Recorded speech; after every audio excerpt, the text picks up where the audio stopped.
வணக்கம் நண்பர்களே. எல்லாம் வல்ல இறைவனை என் மனமொழிமைகளால் போற்றி பணிகிறேன். சமீபத்தில் டாக்டர் பேல் அவர்கள் ரொம்ப வேதனை அடைஞ்சு சொல்லியிருக்காரு. இந்த மாதிரி மருத்துவர்களுக்கு போதுமான ஊதியம் இந்தியாவில் இல்லை. நிறைய டாக்டர்ஸ் உற்பத்தி செஞ்சுருக்கிறாங்க. டாக்டர் பேஷண்ட் ரேஷியோ ரிலேஷன்ஷிப் 850 நோயாளிகளுக்கு ஒரு டாக்டர் தான். அது நம்ம என்றைக்கோ அடைஞ்சிட்டோம். இனி நிறைய டாக்டர்கள் வர வர டாக்டர்களுக்கு ஃபஸ்ட்டு ஏற்கனவே இருக்கிற டாக்டருக்கு வேலை இல்லை, வேலை இருந்தால் அவங்களுக்கு ஊதியம் இல்லை, ஊதியம் இருந்தாலும் ஒர்க் லைஃப் பேலன்ஸ் இல்லை. அதனால தான் நிறைய பேர் வெளிநாட்டுக்கு போகிறாங்க. இந்த பிறந்த நம்ம அண்ணன் விட்டுட்டு நான் பெரும்பாலும் டாக்டர் பால் அவர்களுடைய கருத்துக்களை ஏற்றுக்கொள்வது இந்த உணவு ரீதியாக இந்த கருத்தை ஏற்றுக்கொள்ளுமாறு இல்லை அப்படிங்கிறதால, ஏன்னா ஏற்றிய கருத்துக்களை நான் பெருசாக அதை பற்றி எதுவும் சொன்னதில்லை. ஆனால் இது சற்று மனவேதனை அளிக்கக்கூடிய ஒரு விஷயம். இப்போது இந்த டாக்டர் பால் அவர்கள் சொன்னதை, நம்ம பழனிவேல் மாணிக்கம் டாக்டர் அவர்கள் சொன்னதை சற்று ஓரமாக வைத்துக்கொண்டு, மருத்துவர்களுக்குள்ள ஒரு மனப்போராட்டம் நடக்குது. ஒரு மருத்துவராக நான் வாழ்ந்து என்னுடைய தோற்றத்திற்காக நான் கேலி செய்யப்பட்டுள்ளேன், என்னுடைய தலை முடிக்காக நான் கேலி செய்யப்பட்டுள்ளேன், என் தாடிக்காக. Don't judge a book by its cover அப்படின்றாங்க. அப்போ அந்த பழமொழி பொன்மொழி பொய்யா? பெரிய பெரிய ஆட்கள், இயேசு கிறிஸ்து போல ஆட்கள் ஒரு மாட்டு தொட்டியில், ஒரு மாட்டு தீவனம் வைக்கக்கூடிய ஒரு ஆட்டு தொட்டியில் பிறக்கிறாங்க. கிருஷ்ணர் பார்த்தீங்கன்னா ஒரு சிறைச்சாலையில் பிறக்கிறாரு.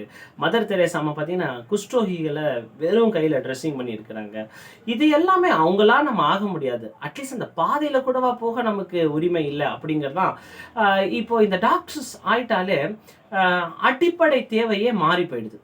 ஆப்பிள் வாட்ச் தேவைப்படுது, ஆப்பிள் ஃபோன் தேவைப்படுது, மினிமம் ஒரு 10 லட்ச ரூபாய் கார் தேவைப்படுது, 1 கோடி ரூபாய் வீடு தேவைப்படுது, போகக்கூடிய ஹோட்டல்களோட ரேஞ்ச் மாறுது. அன்எக்ஸ்பிளைன்டு. இங்கே மருத்துவர்கள் நிறைய பேர் இந்த காணொலியை கண்டிப்பாக பார்ப்பீங்கன்னு நினைக்கிறேன். உங்களை மனவேதனைப்படுத்துவது இந்த எளிமையான வாழ்க்கை எங்கே போயிடுச்சு, நம்ம ஏன் இதை தொலைச்சிட்டோம்? இது எதுக்கு எடுத்தாலுமே ஒரு காஸ்ட்லி அஃபேராகவே நம்ம வாழ்க்கையை மாறிக்கிட்டே இருந்ததுன்னா கண்டிப்பாக 30,000. நான் ஒரு சென்சஸ் எடுத்து ஒரு சர்வே எடுத்து பார்த்தேன். இப்போ டிகிரி முடிச்சுட்டு வரக்கூடிய, நீங்கள் அவங்கள தானே கம்பேர் பண்ணுறீங்க, டாக்டர்ஸு, இன்ஜினியர்ஸ், நம்மளோட கவுண்டர் பார்ட்ஸ். இப்போ டிகிரி முடிச்சுட்டு வந்தாக்கா பெரிய பெரிய நிறுவனங்கள், டிசிஎஸ், சிடிஎஸ் போல நிறுவனங்களில் 30,000 ரூபாய் தான் ஊதியம் தராங்க. நமக்கு அதை விட கூட தான் தராங்க. டியூட்டி மெடிக்கல் ஆஃபீஸராக நான் 2011 பணி செய்யும் பொழுதே 30,000 கொடுத்தாங்க. இப்போ ஏறத்தாழ 60,000க்கும் 70,000க்கும் மேலே நல்லா பணி செய்தால் 1 லட்சம் கொடுக்கக்கூடிய எக்ஸ்பீரியன்ஸை பொறுத்து கொடுக்கறதுக்கு ரெடியாக இருக்காங்க. அந்த ஒர்க் லைஃப் பேலன்ஸ்னால் நம்ம தான் பேலன்ஸ் பண்ணிக்கணும். சரி, இப்போது ஒரு அரசு மருத்துவமனையில் ஒரு மருத்துவர் பணி செய்கிறாங்கன்னா அதோட அவர் பணி செய்து வீட்டில் ஓய்வு எடுக்கலாமே. ஏன் ஹாஸ்பிட்டலாக நைட்டு 2 மணி வரைக்கும் சுத்த சொல்கிறாங்க?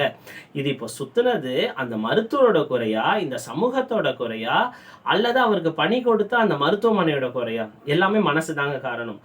இந்த போதும் என்ற மறந்தே பொன் செய்யும் மருந்து, போதும் என்னும் மனமே பொன் செய்யும் மருந்து.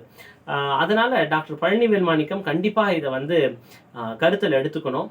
மருத்துவர்களோட அடிப்படை மனகுணம்.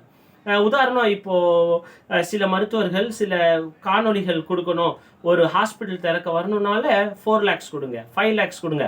நீங்கள் என்ன தர்மம் பண்ணுங்க, நீங்கள் உழைச்சி தர்மம் பண்ணலாமே. நீங்கள் நல்லா இருக்கீங்க, இப்படி தான் காந்திஜி அல்லது ஒரு காமராசர் ஐயா ஒரு நல்ல ஃபங்க்ஷனுக்கு வர சொன்னால் இப்படி தான் பணம் கேட்டிருந்திருப்பாரா? அவர் செய்யாத தர்மமாக அதாவது கர்ம வீரர் காமராஜர் செய்யாத தர்மமாக இன்னைக்கு நாமெல்லாம் செய்திட போகிறோம். அவங்கெல்லாம் ஒரு நற்காரியங்கள் கூப்பிட்டாங்க, ஒரு திருமண மண்டபங்கள் திறந்து வைக்க கூப்பிட்டாங்க. இப்போ பெரிய பெரிய டாக்டர் விஐபிஸ் எல்லாமே ஏதாவது ஒரு துறையை திறக்க வைக்க கூப்பிட்டாக்கா எனக்கு 4 lakhs கொடுங்க, 5 lakhs கொடுங்க, நான் அதில் தர்மம் பண்ண போகிறேன். தர்மம் நம்மளோட உழைப்பில் செய்யலாமே. தர்மம் இப்படி பெற்றுதான் தர்மம் செய்ய வேண்டுமா அப்படிங்கிறது தான் என்னுடைய கேள்வி. அதனால் இந்த மாதிரி டாக்டருக்கு ஊதியத்தை ஏற்றணும். முதல்ல டாக்டர் ஒரு இடத்துல வேலை பார்க்கலாம்.